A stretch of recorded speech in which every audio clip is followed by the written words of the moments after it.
St. Vincent de Paul Pharmacy. Ethel Combs is more than a volunteer who answers the phone and greets patients at the St. Vincent de Paul Community Pharmacy in Baton Rouge. I was diagnosed with adenoid polymorphous cancer of the right palate. And I had my surgery like in 2005 and went through my chemo and my treatments. And then I came here to get medicine because in all the process of having the cancer treatments and all of that, even though I had insurance at the time, I just depleted all of my savings.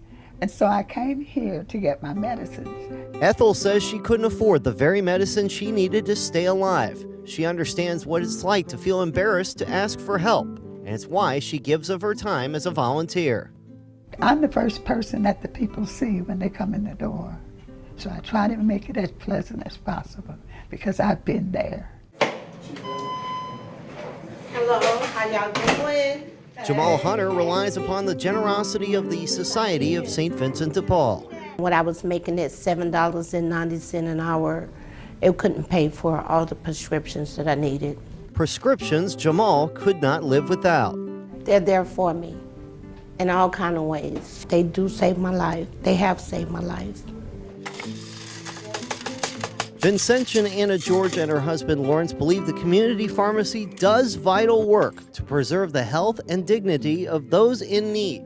Vincentians do not judge those who they serve. Rather, they seek to understand them as they would a brother or sister. And I see the people. I know a lot of them are really working hard and doing everything right, but they still can't quite make it. And it's really good to know that you can make a difference in someone's life. You see a lot of these people that come in and they're really down on their luck, and they really need the assistance. And you think that you're really doing something good. You're contributing something, I guess, to society. While Anna had worked in the pharmacy field for 16 years, Vincentian Phil Bruder was a novice when he came to this pharmacy right after it opened in 1995. My experience has nothing to do with pharmacy. My experience is in construction and maintenance. Phil was inspired to become a licensed pharmacy tech so he could better live his Vincentian vocation to help his brothers and sisters. Phil's family was helped by the society when he was a child, and he has never forgotten the help he received. He picks up donated medicine from nursing homes, sorts through the meds, and disposes expired pills. Most of them are desperate. They're on their lifeline where they can get medicines. If they can't get it here, there's nowhere else for them to go. More than 30,000 prescriptions worth approximately $3.2 million are dispensed here at the St. Vincent de Paul Community Pharmacy.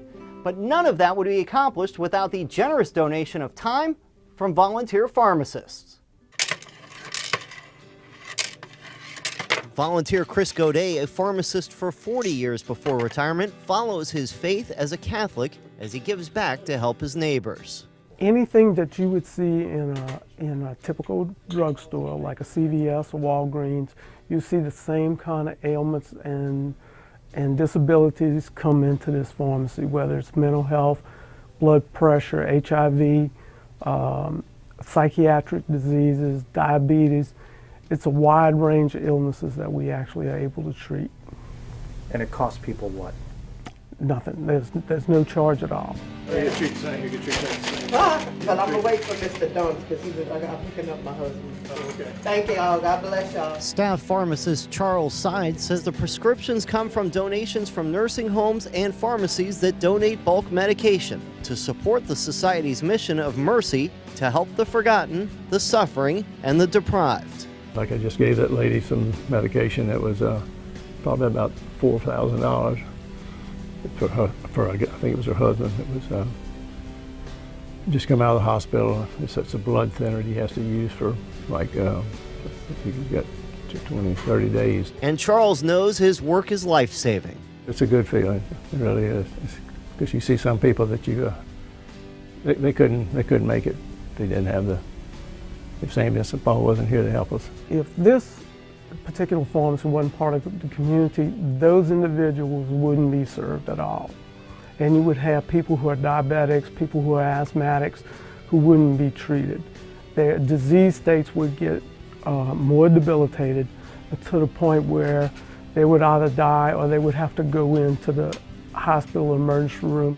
The Vincentian calling to bring Christ's love and to serve others gives the Georges so much joy. I get so much more out of it too. I mean, I really get a lot out of it for myself. They give me, you know, I see myself, I could be in that condition. And if I were, I would hope someone would help me. So I know how blessed I am. And I really want to give back because God's been good to me, to both of us. We look upon it kind of, you know, as an opportunity to help those in need. Those aren't as fortunate as we are. Ethel relates to the patients and encourages them to reach out to the Society of St. Vincent de Paul.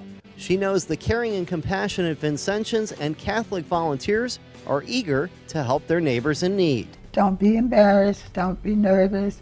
These people are here to help you and they enjoy it. It's a pleasure for them to help you. The person-to-person service that the Society is known for makes a profound impact on people. Jamal is grateful the Society treats her with love and respect. They feel more love for another person than just themselves. I thank God for them, for being there.